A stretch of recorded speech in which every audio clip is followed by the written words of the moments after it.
तीनटा दलहरू बाहिर छन्, सडकमा छन्, जबकि उनीहरूकै सरकार हो। यो उनीहरूकै समर्थनमा यो सरकार बनेको छ, टिकेको छ। जो प्रस्तावक हो ऊ गाउँ डुल्न निस्क्यो त भनेपछि यो सरकार चाहिँ कसको त भन्ने प्रश्न त गम्भीर रूपमा। त्यस्तो लाचार र अनैतिक सरकारले यस्तो निर्णायक कुरामा केही गर्न सक्ने भन्ने अवस्थै थिएन। अब करिब करिब चिज त्यहीँ पुग्दैछ, किनभने माधवै नेपालका पालामा यो प्रोसिड भएको भनेपछि अन्तर्राष्ट्रिय रूपमा पत्रचार गर्न सक्ने हैसियत भएको त्यो क्याबिनेटमा भीम रावल मात्रै हुन्।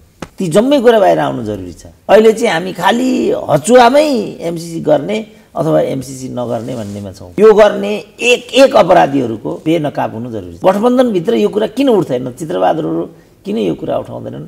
माकुनेको कुरा पनि यही हो। अब अहिले उनीहरू चाहिँ त्यहाँ के हैसियतले जुलुस गरेर हिँड्छ? किनभने उनीहरूले कुकर्म गर्ने, नेपाली जनतालाई झोसिदिने उनीहरूको विगत यस्तो छ। जनयुद्ध भन्यो, मान्छेलाई हुलिदियो, आफू सुरक्षित दिल्लीमा बस्यो, जनआन्दोलन भन्यो, संविधान जारी गर्ने भन्यो, मुलुक नाकाबन्दीमा फस्ने, आर्थिक रूपमा पछाडि जाने, जनताले कता हो कता दुःख पाउने, यो सब त नेतृत्वले गरे हो नि त। यो नेतृत्वलाई चाहिँ नाङ्गेजार नबनाउने भने यस्ता एमसीसीहरू भविष्यमा भइरहन्छन्। अहिले त्यही कुराको कोपमा चाहिँ यो चिज पर्यो। यिनीहरू पूर्णत स्वार्थबाट चाहिँ अनुप्राणित तत्त्वहरू चाहन्छ नि होइन नि त। गिरिया छन् यता माकुनेको क्याबिनेटमा, त्यसको मोरल जिम्मेवारी जम्मै लिनुपर्छ। त्यसैले मैले भने यो एमसी मैले गराएँ होइन नि त। यो एमसीसी साथीहरू मानु मैले नै गराएँ भने जस्तो गरेर औँला मसँग तेर्स्याउँछ नि, मैले गराएँ हो र। यो गर्ने त ठ्याक्कै यिनीहरू नै हुन् नि। अझ काङ्ग्रेसले नै गराए होइन फेरि। यो विविध घटनाक्रम र सन्दर्भमाथि केन्द्रित रहेर कुराकानी गर्नका निम्ति राजनीतिक विश्लेषक प्राध्यापक डाक्टर सुरेन्द्र केसी हामीसँग हुनुहुन्छ। डाक्टर साहब, यहाँलाई स्वागत छ। ल हस्। डाक्टर साहब, आज सरकारकै आग्रहमा बैठक स्थगित गरियो भन्ने समाचार आयो र बैठक स्थगित भएको छ। संसदको बैठक बस्न सकेन। यो बैठक किन बस्न सकेन? किन सरकारले यो बैठक स्थगित गर्नलाई अनुरोध गरेको छ? यसको सन्देश के हो? यो घटनालाई कसरी लिन सकिन्छ? अब यो एक त सरकारसँग यो गर्ने मोरल एथोरिटी छैन, किनभने यो गठबन्धनको सरकार हो।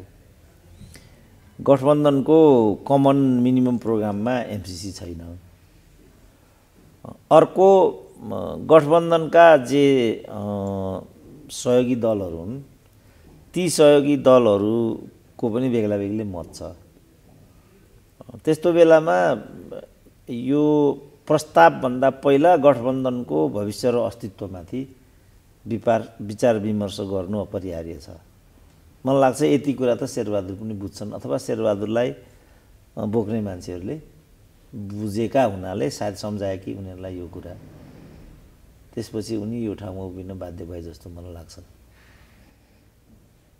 डाक्टर साहब, यो एउटा अलि अमूर्त खालको भयो नि त। जस्तो संसदमा टेबल गरिएको छ एमसीसी, त्यसमाथि छलफल गर्नुपर्ने, त्यसलाई एउटा किनारा लगाउनु पर्ने दायित्व अब संसदसँग छ।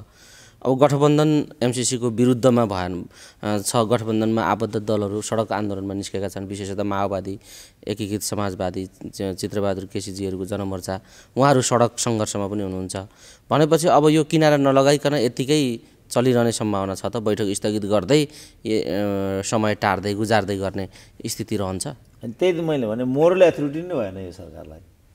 तपाईँले भनिहाल्नुभयो तीनटा दलहरू बाहिर छन्, सडकमा छन्, जबकि उनीहरूकै सरकार हो। यो उनीहरूकै समर्थनमा यो सरकार बनेको छ, टिकेको छ।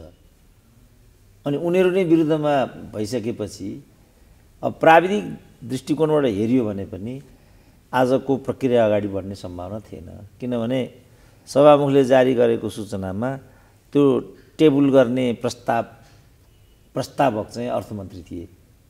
उनी पिकनिक खान बाहिर निस्केका छन्, पर्वतमा एउटा पिकनिकमा सामेल छन् भन्ने सुनिन्छ। भनेपछि यो त ठट्टाको विषय भन्ने कुरा त्यौँ देखिएको नि। जो प्रस्तावक हो ऊ गाउँ डुल्न निस्क्यो पिकनिक खान। अब जो गठबन्धनका सदस्यहरू हुन् तिनीहरू चाहिँ सडकमा छन्। अनि शेरबहादुरले के हैसियतमा यसलाई टेबल गर्ने निर्णय त प्रस्तुत कसले गर्ने त? त्यो प्रस्तुत गर्ने मान्छे नै छैन त्यहाँ। यो अर्को ज्ञानबहादुर निकाल्नु पऱ्यो त्यहाँ। कसले गरिदिन्छ त्यो काम?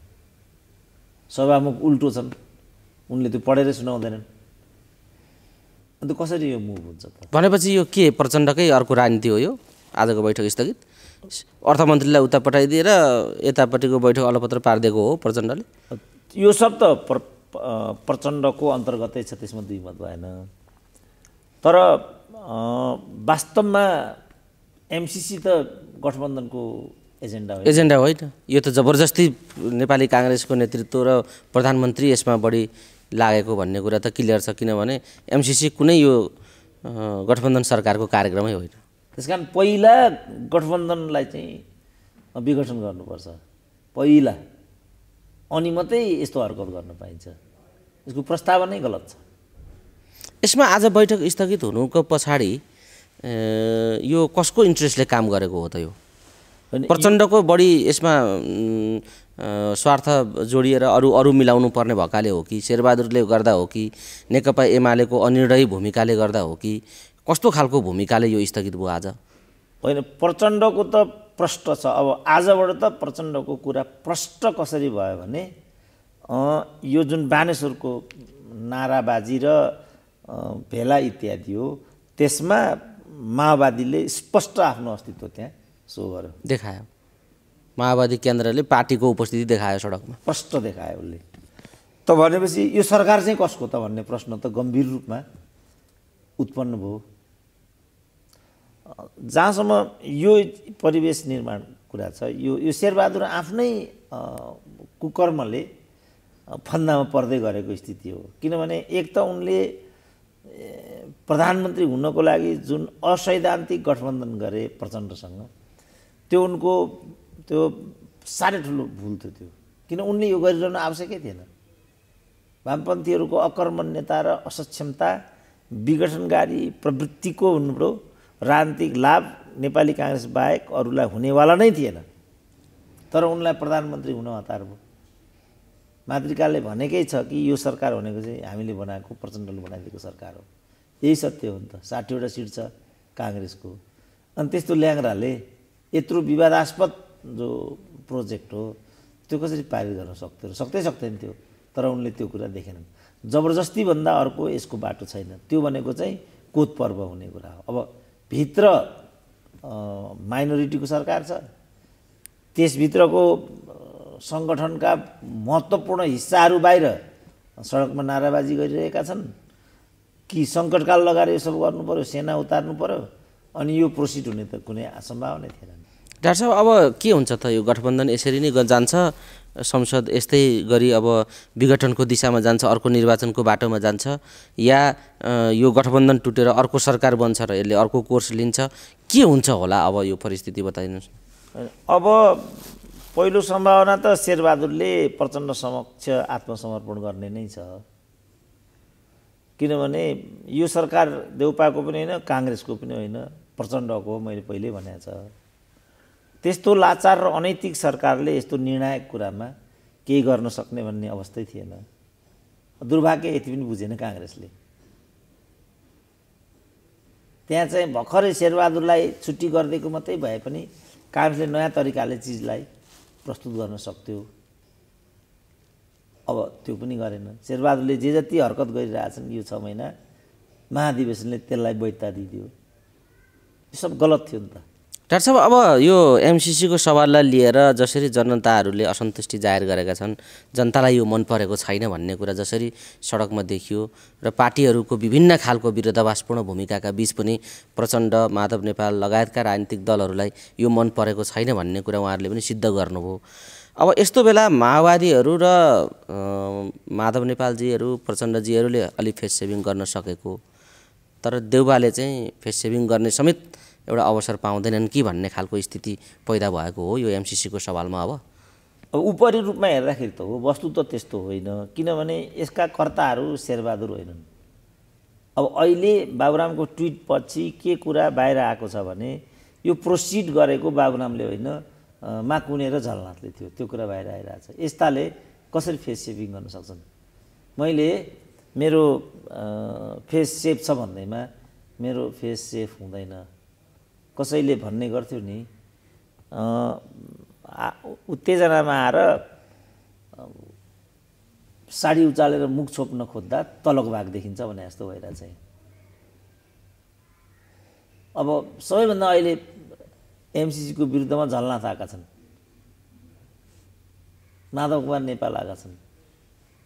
यसको प्रस्तावक नै उनीहरू भन्ने कुरा बाबुरामको ट्विटले बताइरहेछ। होइन, बाबुराम त के भन्छन् भन्ने बाबुरामको भनाइको अहिलेसम्म त्यति बलियो टुङ्गो पनि छैन। बाबुरामकै अभिव्यक्तिलाई सन्दर्भ स्रोत बनाएर विश्लेषण गर्न सक्ने स्थिति रहन्छ र डाक्टर साहब राजनीतिक वृत्तमा अहिलेसम्म बाबुरामको इतिहास हेर्दा?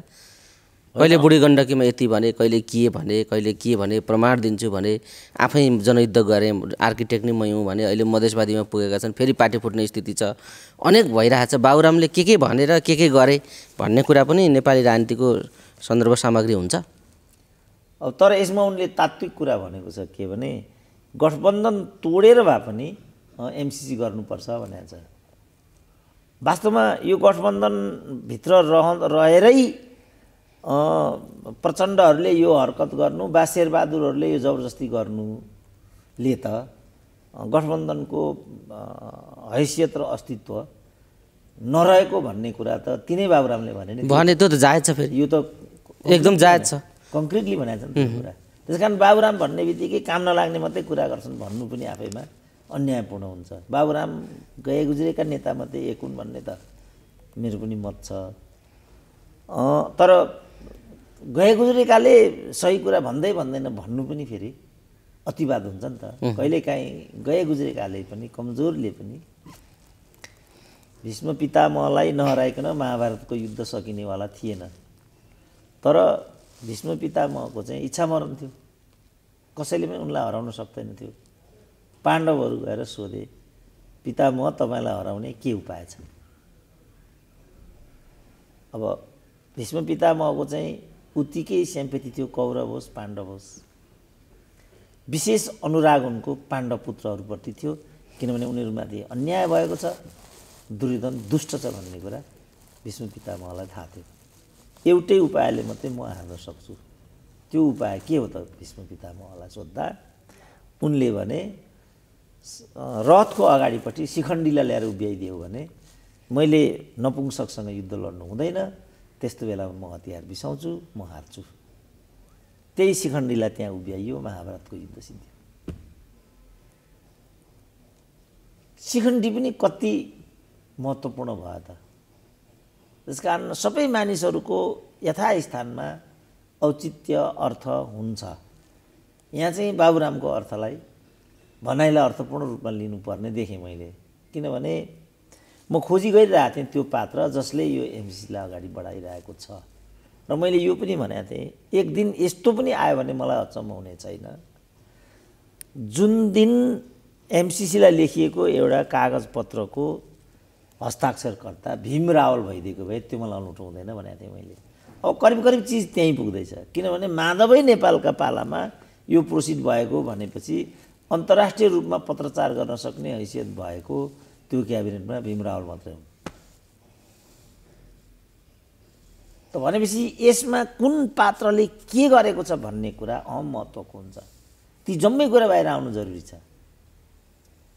अहिले चाहिँ हामी खालि हचुवामै एमसिसी गर्ने अथवा एमसिसी नगर्ने भन्नेमा छौँ। यो 6वटा सरकार संलग्न भएको नेपालकै सबैभन्दा ठुलो नेतृत्व संलग्न भइकन अगाडि बढाइएको परियोजना हो यो ख्यालख्याल होइन। र यो नेपालको संवेदनशीलतालाई निर्णायक रूपमा प्रहार गर्न थालिएको चाहिँ परियोजना हो। यो गर्ने एक अपराधीहरूको बेनकाब हुनु जरुरी छ। कोही पनि यसबाट चाहिँ उन्मुक्त रहन सक्दैन, उन्मुक्त रहन दिनु हुँदैन। अब अहिले यसो भन्नेहरू जस्तो प्रचण्डकै पनि जुन दुई दल मिलेर चाहिँ एमसिसीलाई चिठी लेखे, प्रचण्डको पछिल्लो हरकत हो नि त्यो। गठबन्धनभित्र यो कुरा किन उठ्दैन? चित्रबहादुरहरू किन यो कुरा उठाउँदैनन्? माकुनेको कुरा पनि यही हो। अब अहिले उनीहरू चाहिँ त्यहाँ के हैसियतले जुलुस गरेर हिँड्छन् त? किनभने उनीहरूले कुकर्म गर्ने, नेपाली जनतालाई झोसिदिने उनीहरूको विगत यस्तो छ। जनयुद्ध भन्यो, मान्छेलाई हुलिदियो, आफू सुरक्षित दिल्लीमा बस्यो, जनआन्दोलन भन्यो, संविधान जारी गर्ने भन्यो, मुलुक नाकाबन्दीमा फस्ने, आर्थिक रूपमा पछाडि जाने, जनताले कता हो कता दुःख पाउने, यो सब त नेतृत्वले गरे हो नि त। यो नेतृत्वलाई चाहिँ नाङ्गेझार नबनाउने हो भने यस्ता एमसिसीहरू भविष्यवाणी भइरहन्छन्। अहिले त्यही कुराको कोपमा चाहिँ यो चिज पर्यो। अब यिनीहरू कसरी अगाडि जान्छन् होला त?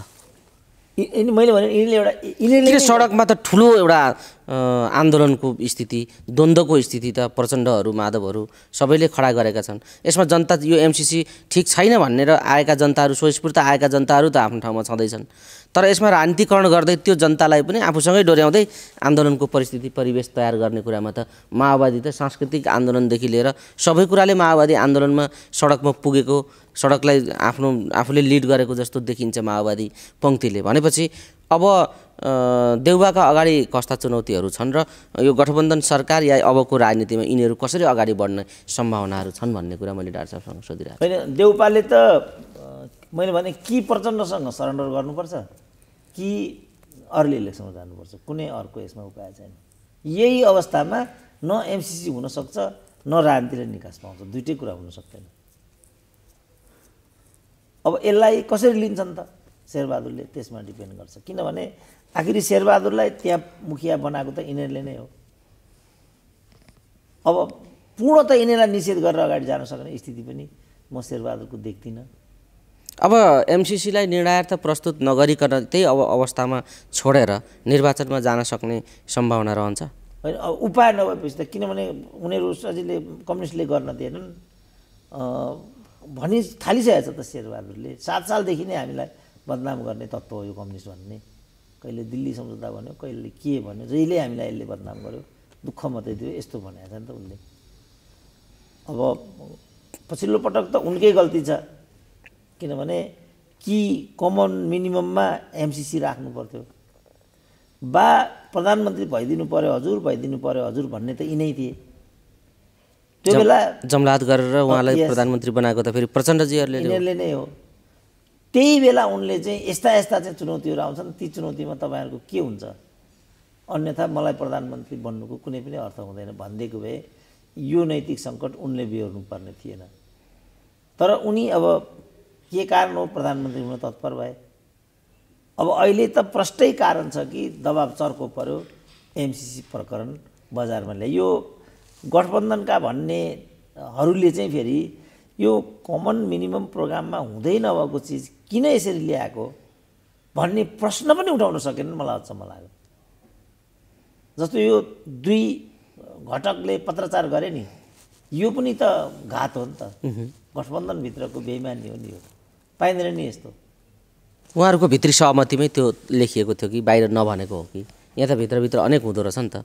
अब हिजो प्रचण्डजी र वैद्यजीको भेटघाट भयो, भेटघाटपछि वैद्यले सार्वजनिक गर्नुभयो कि यो एमसिसी टेबल गर्ने कुरा सहमतिमै गरिएको हो र एमसिसी अनुमोदनका निम्ति मतदान गर्नुपर्ने स्थिति आयो भने मतदान नगर्ने पनि सहमतिमै निर्णय भएको छ। प्रचण्डले यस्तो खालको आश्चर्यजनक कुरा गरे भनेर उनी सार्वजनिक रूपमा बोलिराखेका थिए।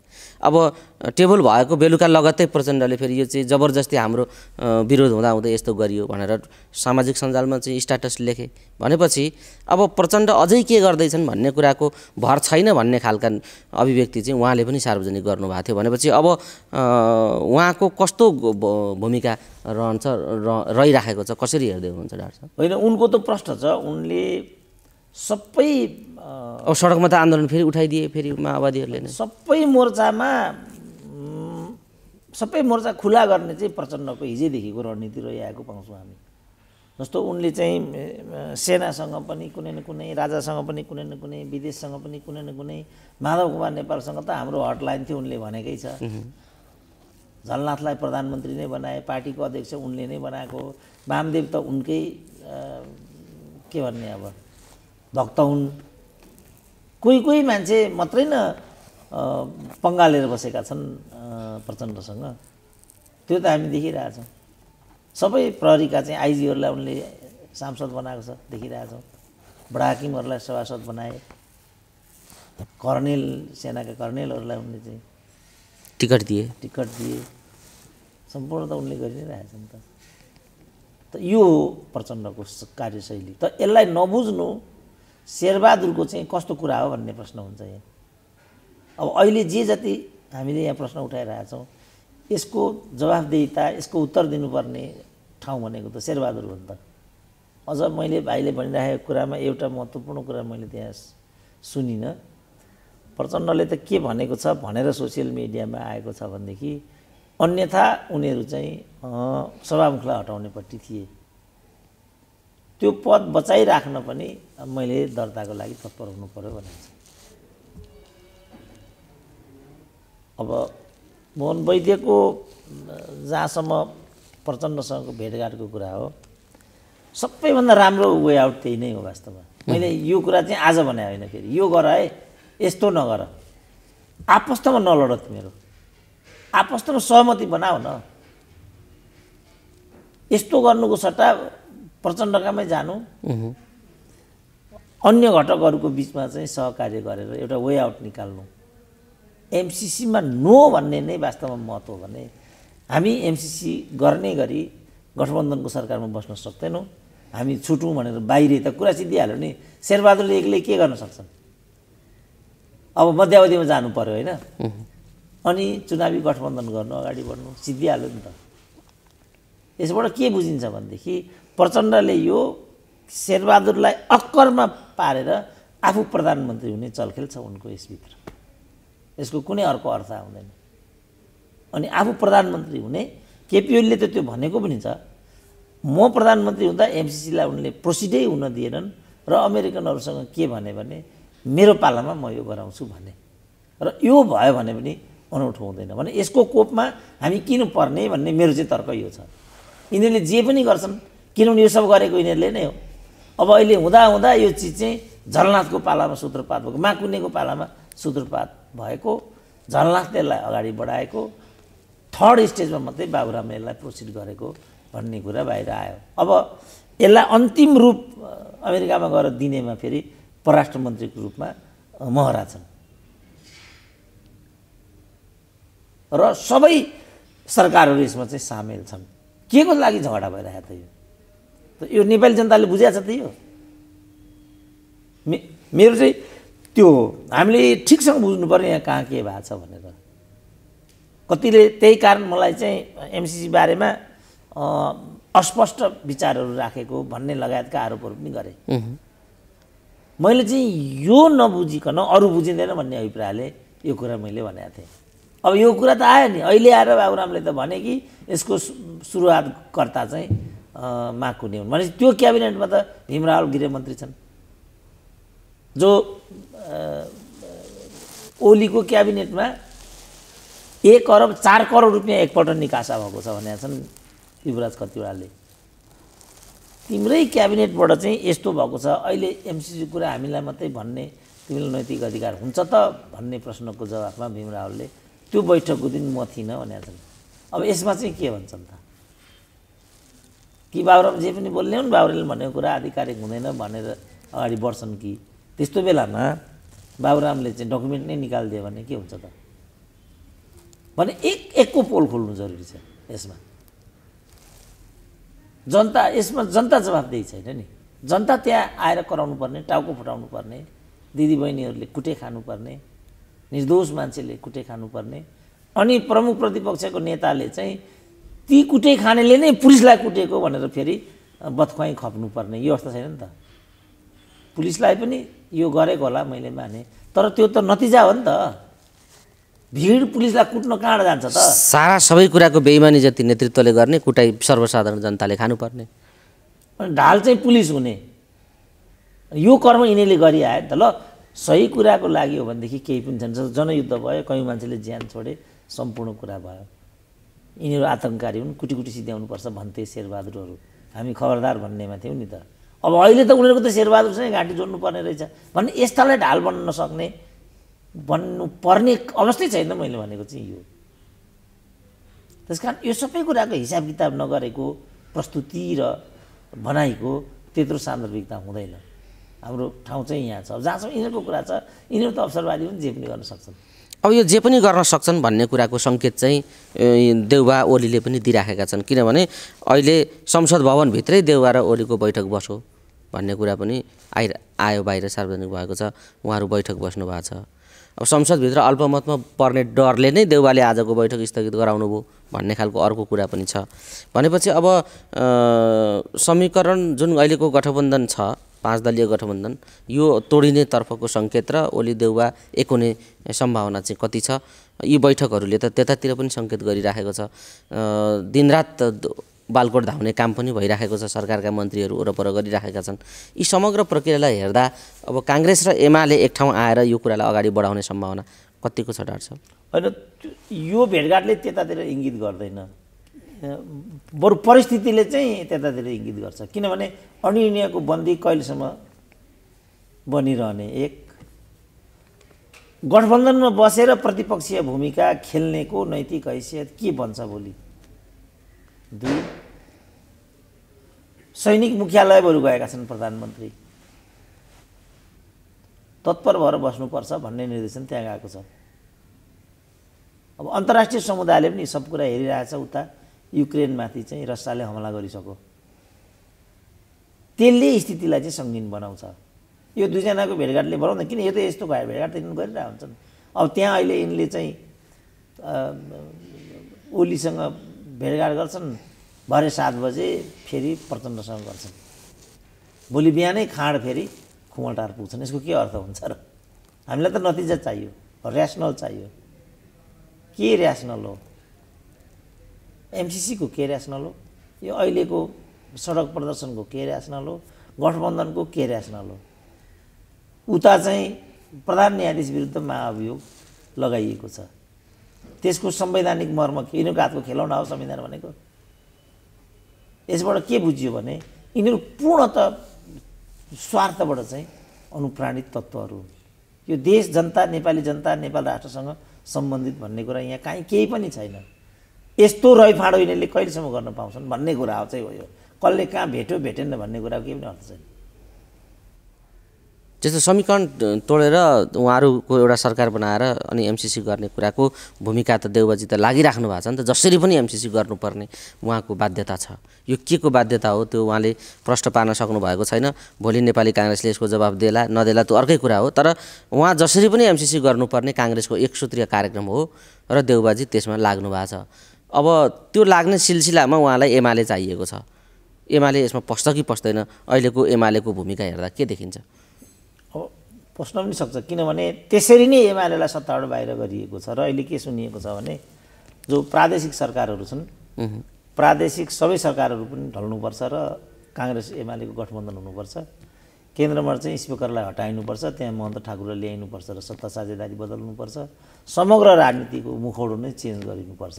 त्यो भयो भने मात्रै एमसिसीमा पुनर्विचार गर्न सकिन्छ भन्ने एमालेको पोजिसन अहिलेको त्यो हो। मैले चाहिँ के भनिदिएको भनेदेखि तिमीहरू आउटराइट एमसिसीमा नो भन र जनतामा जाऊ र यसलाई एजेन्डा बनाऊ। जनताले जतातिर मतदान गर्छन् त्यही हुन्छ एमसिसीको हकमा पनि, किनभने जनता नै निर्णायक हो नि त लोकतन्त्रमा त। और यो one of the feasible possibility एउटा यो हो। और अमेरिकीहरूसँग नै यसलाई लिएर चाहिँ पुनः वार्ता गर्ने, तिमीहरू गर्न सक्दैनौ यो काम चाहिँ म गरिदिन्छु भनिदिएको छु मैले। वार्ता गर्ने काम साह्रै वार्ता गर्न थाले क्या यिनीहरू। तिमीहरू कि जनतामै जाओ, यो एजेन्डा लिएर जाओ, दुवै थरी लैजाओ न। जस्तो काङ्ग्रेसको कुरा छैन, एमसिसी लिएरै जाओ। अब एमालेको लिङ्ग छुट्टिएको छैन, उसले के भन्छ लिङ्ग छुट्याउँछु। होइन, विरोधाभासपूर्ण द्वैध चरित्रको कुरा लिएर जनतामा जानु त गलत भयो नि त। फेरि के हो पोजिसन, क्लियर पोजिसन लिएर जनतामा जानु भनिसकेँ त। लिङ्ग छुट्याएर जाओस् भनेको के हो त? काङ्ग्रेसको क्लियर छ लिङ्ग, ऊ एमसिसी बादी हो। माओवादीको छुट्टियो त लिङ्ग? माओवादीले पनि छुट्याएको भनोस्, अब उसले छुट्याएको छैन नि त। ऊ पनि त यो सबको कर्ममा त ऊ पनि जोडिन्छ नि त। माधव नेपाल र प्रचण्डजीहरूको पार्टीको पनि त लिङ्ग छुट्टिनु पर्यो। सबैको मैले भने सबैको छुट्टिनु पर्यो। के गरेको त हुनु? भोलि कसैले डकुमेन्ट निकालिदियो भने, जस्तो 7वटा चिठी छन् भित्र अरू भनेको छ भीम रावलले, ती 7वटा चिठीमा घुइँ माधव नेपालले सही गरेको भए, भीम रावलले नै गरेको भए नि के हुन्छ त? किन रक्षा डिपिएम छन्, रक्षा चान्चुने होइन नि त। गृह छन् यता माकुनेको क्याबिनेटमा।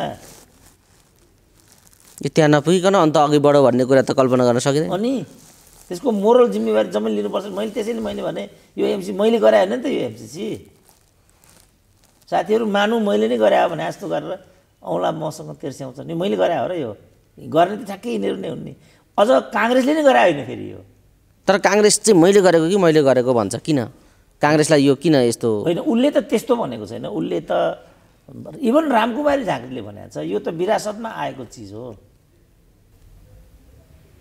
र हामीले अब ए बाबा कस्तो यही गरौँ न अब यहाँ हामी यही एउटा अन्तर्वार्ताको लागि पनि हामी बानेश्वरबाट हिँड्यौँ डाक्टर साहब कहाँ हुनुहुन्छ होटल हार्दिकमा भेटौँ भनेपछि त भेट्नु परेन ल भेटिएन चित्तबुद्धो कारण दिनु परेन मैले अब यहाँबाट उनीहरूले अमेरिका गएर अनेक चरणमा वार्ता गरेर अनि उनीहरू औपचारिक रूपमा अनेकका सम्झौता र पत्रचारहरू गरेर हस्ताक्षर गरेका छन् अब सरकारको विश्वसनीयताको कुरा हुँदैन भने केही त भन्नु पर्यो नि त अब लो हामी हामी हामी गर्न सक्ने अवस्थामा रहेनौँ यसको जवाफ त यही नै हुन्छ त यो भन्न सजिलो छैन नि त अनि त्यसको उसले भनिसकेको छ यसलाई चाहिँ हामी सिरियसली लिन्छौँ है भनेर उसले भनिसकेको छ संशोधन पनि गर्दैनौँ न पास भएन भने पनि नीति बदल्छौँ यसमा चिनिया प्रभाव हो भन्ने कुरा हामी बुझ्छौँ भन्ने खालको कुरा उनीहरूले उठाइदिएको हो यो कारण हो जसले गर्दा काङ्ग्रेस चटपटाउने स्थितिमा छैन यो काङ्ग्रेसको कुरा होइन नि त नेपाल सरकारको कुरा हो म प्रधानमन्त्री भए पनि त्यही कुरा हो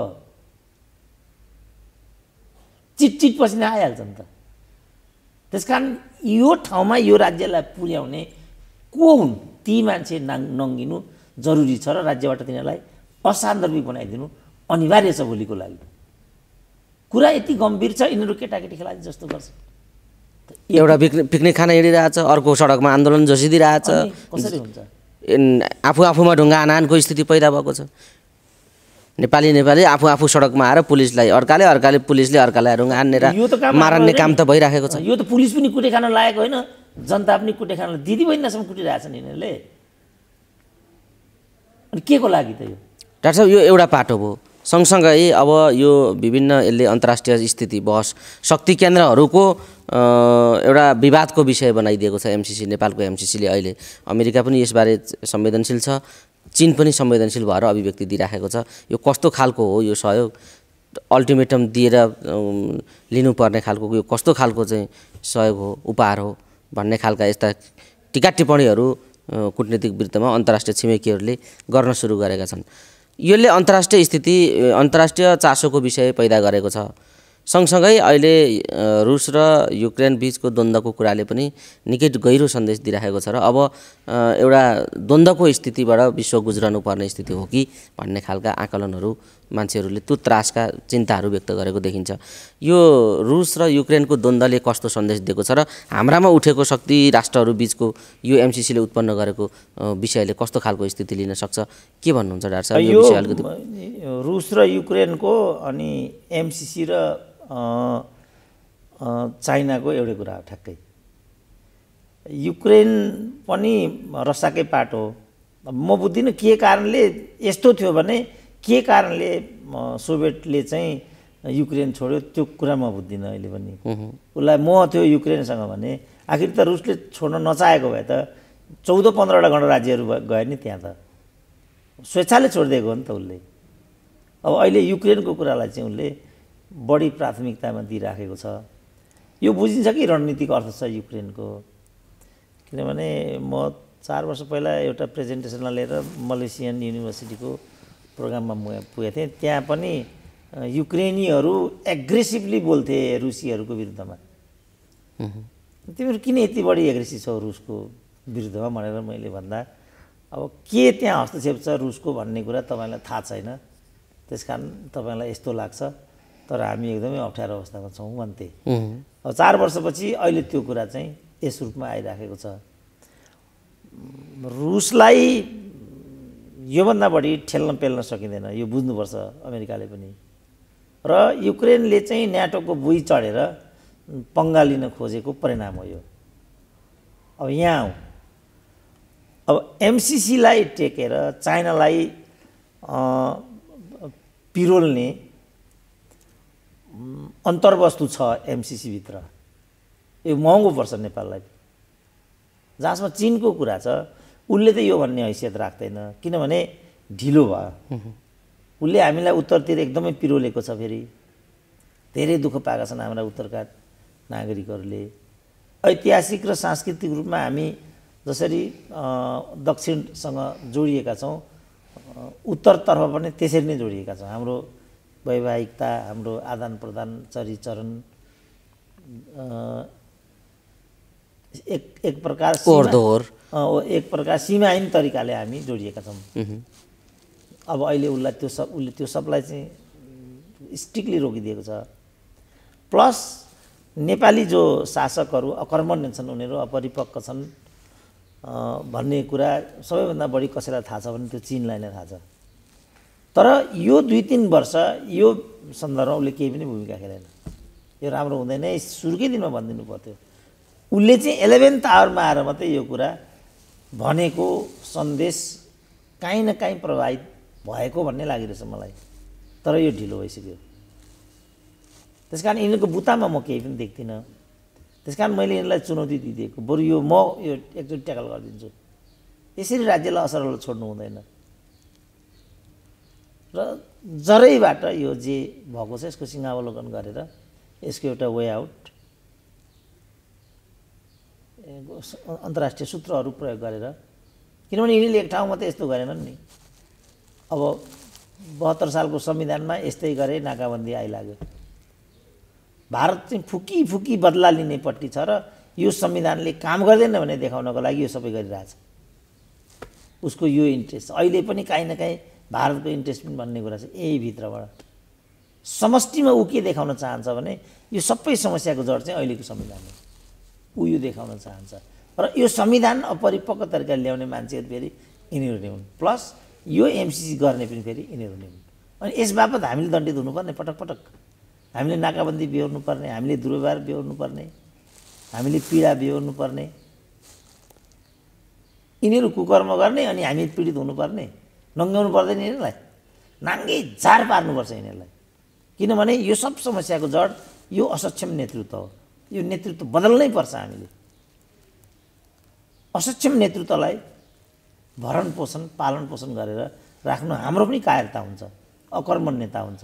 हामी पनि मुखर ढङ्गले आउनु एमसिसी भन्ने होइन, एमसिसीको कारक हामीलाई एमसिसी थोपर्नेहरूलाई हामीले सडकमा ल्याउनुपर्छ। डाक्टर साहब, जसरी जुन संवेदनशीलता बताउनु भयो नि, युक्रेन र रुसको रणनीतिक संवेदनशीलता र अहिले एमसिसीले उठाएको विषय र नेपाल चीनको बिचको यो नेपालको रणनीतिक स्थितिलाई जसरी तपाईँले भन्नुभयो, यदि गरे पनि त त्यो चीनलाई दुःख दिने आशय लुकेको, दुःख दिने अभियान बोकेको प्रोजेक्ट हो यो भन्ने खालको बुझाइ हो भने त चीनले त यसलाई सामान्य ढङ्गले लिने या यो कुरा अगाडि बढ्यो भने त्यसलाई सामान्य ढङ्गले हेर्ने स्थिति त रहेन। भनेपछि ठ्याक्कै युक्रेन र रुसको आज जे स्थिति भएको छ, नेपाल र चीन बिच पनि त्यस्तो हुने सम्भावनाहरू बढेर जाने स्थिति हुन्छ यो पास भयो भने? भइसक्यो नि, त्यो त उसले भनि नै सक्यो। तिमीहरू जसरी आइराखेका छौ, जे तिमीहरूको विधि भइरहेछ यो चाहिँ दबाब कूटनीति, यो कस्तो खालको कूटनीति हो? यो तिमीहरूको यो पेन्डोरा बक्स हो। सहयोग पनि दमनकारी हुन्छ भनिसक्यो उसले। अल्टिमेटम तोकेर उपहार त्यस्तो हुन्छ भने उसले ऊ त के भने क्वाइट डिप्लोमेसी हो। चाइना भनेको नङ्गा डिप्लोमेसी होइन उसको, अमेरिकाको जस्तो डिप्लोमेसी होइन उसको त क्वाइट डिप्लोमेसी, शान्त कूटनीति हो उसको। सितिमिति ऊ प्रतिक्रिया दिइरहेको हुँदैन। त दिन्छ भनेदेखि त्यसमा अर्थ हुन्छ, उसको त्यस्तो हुन्छ। सबै राष्ट्रको एउटा राष्ट्रिय चरित्र हुन्छ। दुर्भाग्य हाम्रो चाहिँ राष्ट्रको कुनै चरित्र भएन के बिचरा। कहिलेकाहीँ एकदमै दुःख पनि लाग्छ। सबै राष्ट्रहरूको एउटा चरित्र हुन्छ, नागरिकको पनि एउटा पहिचान हुन्छ। यही देशको चाहिँ बाहिर गयो भने झगडा मात्रै गरेको छ। कहीँ मिल्ने भनेको नेपालीको म संस्कारै देख्दिनँ। लडाइँ हरेक ठाउँमा यो जुन देख्छु म, एमसिसीले त्यो चिजलाई नाङ्गो बनाएको छ अहिले। त्यसकारण हामीलाई त्यसरी नङ्ग्याउनेहरू को हुन् तिनलाई चिन्हित गर्नुपर्छ। अब हामीले सस्तो कुरा गरेर, हल्का फुल्का कुरा गरेर, दोषारोपण गरेर, एकले अर्काको अस्तित्व नमानेर हामी कहीँ पनि पुग्दैनौँ। यो त हामीले लामो समयदेखि गरिआएका छौँ। यसले हामीलाई कहीँ पनि पुग्न दिएन नि त। डाक्टर साहब, अब जुन तरिकाले अहिले अन्तर्राष्ट्रिय रूपमा युक्रेन र रुसको जुन चर्चा उठेको छ, यसले समग्र अब युद्धकै स्थितिलाई सङ्केत गरेको हो अहिले? होइन, अब त्यो त जे पनि हुनसक्ने कुरा हो। किनभने रुसमाथिको जे यिनीहरूको व्यवहार हो, अब उनले ट्रम्पले भनिसके बहादुर छोरो हो पुटिन त भनेर। ट्रम्प कुनै गैर जिम्मेवारीपना त उनमा देखिन्छ, उनको व्यक्तित्व नै त्यस्तो छ। तर अमेरिकन भाइस प्रेसिडेन्ट हो नि, नेपालको भूतपूर्व प्रधानमन्त्री जस्तो होइन नि। उनले भनिसके कि साहसिलो कदम चालेको छ पुटिनले भनेर, भनेपछि के भयो त? अब अमेरिकी जनमत पनि विभाजित हुने भयो। ठुलोलाई चलाउनु हुँदैन भनेको न उसले। ठुलोलाई चलायो भने त्यसको जवाफ पनि ठुलै हुन्छ, विचार गरेर चलाऊ भनेको। सानोलाई हेप्नु र ठुलोलाई हेप्नुमा त फरक पर्छ होला नि। त्यही कुरा यहाँ भइरहेछ। युक्रेन पछिको युक्रेनको दशा बोकेको चाहिँ अहिले नेपालले छ। अब संवेदनशीलता, नेपालको पनि संवेदनशीलता टिबेटियन फ्याक्टरले गर्दा, अब युक्रेनको पनि संवेदनशीलता न्याटो फ्याक्टरले गर्दा, युक्रेनले चाहिँ स्वयंलाई न्याटोसँग लगेर जोडिदियो भनेपछि न्याटो त आँगनमै आउने भयो रुसको। त्यो कुरालाई उसले सहँदैन। अब यहाँ पनि एमसिसी यहाँ आयो भने आँगनमै आइपुग्यो नि त चाइनाको। त्यो कुरालाई चाइनाले सहज रूपमा लिँदैन र यो नेपाल र नेपालीको लागि राम्रो हुँदैन। यस्तो नराम्रो काम गर्ने अपराधीहरूलाई अब हामीले हल्का लिनु मिल्छ? के बुझेर यो ल्याए यिनीहरू थाहा छ? तर यिनीहरूकै पछि लागेर आन्दोलनमा हिँडेकाहरू चाहिँ किन अहिले पनि यो कुरा बुझ्दैनन्? यो चाहिँ आश्चर्यको कुरा छैन डाक्टर साहब, यो आश्चर्यको कुरा छैन। तपाईँ लामो समयदेखि बोलिराख्नु भएको छ, चिज कहाँबाट बिग्रियो त्यहाँबाट खोजौँ भन्ने तपाईँको कुरा छ। तर अब यिनका पछाडि लागेर आन्दोलनमा मान्छे आइदिरहेछन्। अहिले पनि एउटा पङ्क्तिलाई त बेकुब बनाइरहेछन् त, यो नेतृत्वले त बेकुब बनाइरहेको देखिन्छ। उनीहरूको आदत चाहिँ मजबुर भन्छन् नि, बा मजबुरी हो कि पार्टीको नेतृत्वको त्यसप्रतिको आफ्नो भक्तिभावको? नेपाली काङ्ग्रेसले चाहिँ यस्तो खतरनाक रिस्क किन उठाएको हो डाक्टर साहब? होइन, उसको त उसले आफ्नो किता क्लियर गरेको हो। होइन, उसको त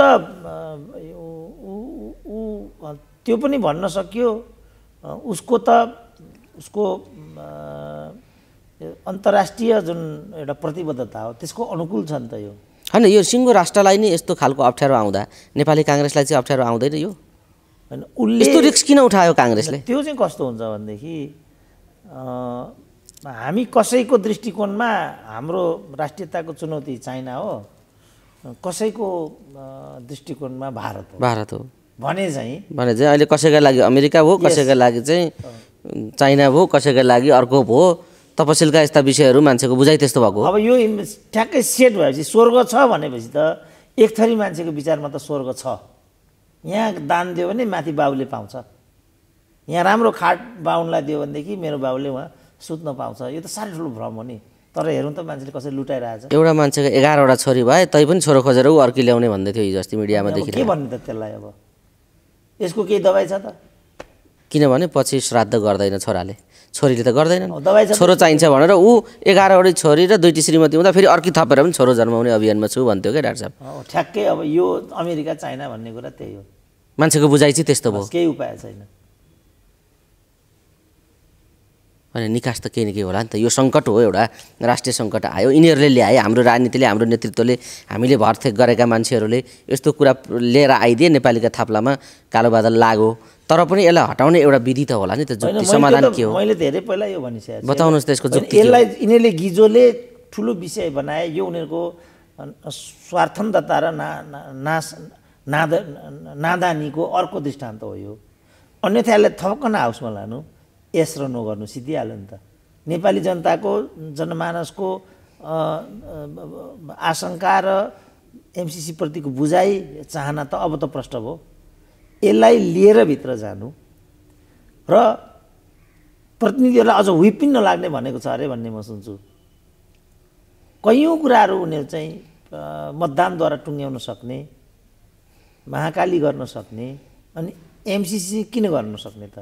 संविधान सभा गर्न सक्ने, संविधान सभा खरबौँ रुपियाँ सिद्ध्याउन सक्ने, जनताको अभिमत कलेक्सन गरेर लिएर आएर बोरै नफुकालिकन धर्मनिरपेक्ष बनाउन सक्ने, 2/3 बहुमतलाई के अरे परमादेश जारी गरेर सरकार बनाउन सक्ने, जाबो किन्न सक्ने। त्यसले यो कुनै भारी बात छैन। थपकन त्यहाँ लानु, यस र नो गरिदिनु। जनताको भावनालाई कदर गर्ने भने नो भनिदिनु। अब झोलै बोक्नु छ भनेदेखि यस भनिदिनु। यस भन्नु र रिक्स बोक्नु। सिधै त कुरा, यसमा के अप्ठ्यारो छ यहाँ? अनि मैले सुरेन्द्र केसी वे आउट दिँदैन भन्छन्। नेपालमा विकल्पसहित र तथ्याङ्कयुक्त बोल्ने वक्ता कोही छ भने त्यो सुरेन्द्र केसी मात्रै हो। यो चाहिँ मेरो दावा छ। केही तथ्याङ्क ल्याउँदैन भन्छन्, कुनै विकल्प दिँदैन भन्छन्, विरोध मात्रै गर्छ बुढो भन्छन्। खोइ त अनि म जति, किनभने मेरो त भनिगयो नि, मेरो त नेतृत्वप्रति मेरो समान आस्था छ, डेमोक्रेसी म पूर्णतः प्रतिबद्ध छु। ओलीलाई भेटेर आएपछि ओली भक्त भए, बुढाले कुनै पनि निकास दिँदैन, विरोध मात्रै गर्छन् बुढा भनेर बेला बेला एउटा त्यस्ता खालका गतिविधि लेखिरहेका हुन्छन् कमेन्टहरू होइन। अब मान्छेको आफ्नो आफ्नो बुझाइ हो। डाक्टर साहबले अघि नै भन्नुभयो, को कसरी बुझ्छ। कोही स्वर्ग जानलाई बाटोमा हिँड्छ, कोही श्राद्ध गर्न छोरो जन्माउँछ। अनेकौँ प्रसङ्गहरू छन् डाक्टर साहब। हामी कुराकानीको अन्तिम चरणमा छौँ, जाँदा जाँदै के भन्नुहुन्छ? त्यही चाहिँ फेरि एकचोटि आत्मसमीक्षा गरौँ, कहाँ चुक्यौँ अनि कहाँ झुक्क्यौँ। यो चुकाइ र झुकाइले वास्तवमा हामीलाई अब त मलाई लाग्छ धेरै नै पछि, अब हामी अर्को वर्षमा प्रत्येक नेपाली जनै 1 लाख रुपियाँको ऋणी हुन्छौँ हामी। अझै बढ्छ होला डाक्टर साहब, यस्तै हो भने त। अब द्वन्द्वतिर जाने समय अलिकति कोरोनाले तङ्ग्रिएको स्थिति, त्यसमाथि अब द्वन्द्वको यस्तै स्थिति बन्ने हो भने चाहिँ 1 लाख होइन, यो 2 लाखै पुग्छ होला जस्तो अनुमानहरू हुन थालेका छन्। त्यस कारणले आत्मनिर्भरता, उत्पादन र श्रम बिना कुनै पनि मुलुकको चाहिँ अस्तित्व जगर्ना गर्न सकिँदैन। पुर्खाले धेरै मिहिनेत गरेर बनाएको देश हो यो चाहिँ। कयौँ देशहरू त मग्नीमा पनि आयो, बङ्गलादेश मग्नीमा आयो, इस्ट टिमोर मग्नीमा आयो, इजरायलै अमेरिकाले बनाइदिएको हो। कति छन् यस्ता देशहरू जो अरूले भर्तेक गरेर उभ्याइदियो। हाम्रो चाहिँ एकदम पुर्खाले आफै लडेर यो चाहिँ निर्माण गरेको देश हो। हामी पनि त्यस्तै हुनु जरुरी छ, किनभने हाम्रो दायित्व यो देश सुरक्षित भोलिको पिँढीलाई हस्तान्तरण गरिदिने दायित्व चाहिँ इतिहासले हामीलाई दिएको छ। त्यो कुरा एकदम बुझ्नु जरुरी छ र हामी त्यो कर्तव्यबाट च्युत हुने बाटोमा हिँडिरहेछौँ क्रमशः। किनभने अब राजनीतिक प्रणालीमा सबैभन्दा उच्चतम प्रणाली भनेको गणतन्त्र हो। गणतन्त्रमा हामी छौँ। संविधान निर्माणको प्रक्रियामा सबैभन्दा प्रजातान्त्रिक भनेको चाहिँ संविधान सभा हो। त्यसमार्फत हामीले संविधान हासिल गऱ्यौँ, तर हाम्रा द्वन्द्वहरू त चाहिँ कतै छन् त, अझ बढेर गए। अनि के अझ विकराल भयो यस्तो स्थिति। सम्पूर्ण लगानी राजनीति। अब वैदेशिक जोखिम त यस्तो वैदेशिक युद्धको जोखिम त थिएन नि हामीसँग, अझ यो त बढेर गयो। अब सङ्कटहरू त सम्पूर्ण हाम्रो चाहिँ आय स्रोतहरू राजनीतिक नेतृत्व पदाधिकारीको भरण पोषणमा खर्च भएको हुनाले आज हामी माग्ने भएका छौँ। हामीले आयल निगम हेरे पनि त्यही छ, नेवानी हेरे पनि त्यही छ, टेलिकम्युनिकेसन हेरे पनि त्यही छ। सम्पूर्ण कल कारखाना हामीले बन्द गऱ्यौँ, अझै पनि आँखा नखोल्ने। एउटा ज्वाइँलाई राजदूत बनाउनु पर्यो भने एउटा राजदूतावास खोल्छन्, एउटा सम्धिलाई भिसी बनाउनु पर्यो भने एउटा विश्वविद्यालय खोल्छन्। यो त राष्ट्रप्रतिको योभन्दा ठुलो बेइमानीको कुरूप दृष्टान्त अर्को केही हुनसक्छ? देखिँदैन त यो, मैले मात्रै देखाए हो त यो। ल बाटोघाटो हेरौँ त, कत्रो कुरा गरेर हिँड्छन् हाम्रा प्रेम आले। हेरौँ त पशुपति परिसरभित्रको सडक कस्तो छ। विश्व सम्पदामा सूचीकृत संरचना होइन त्यो। त्यति बाटो बनाउनु पर्छ। भृकुटी मण्डपमा विदेशी पाहुनाहरू आउँछन् रिपोर्टर्स क्लबमा भाषण दिनको लागि। हेरौँ त कस्तो छ त्यो, कति इन्कम छ भृकुटी मण्डप परिसरको।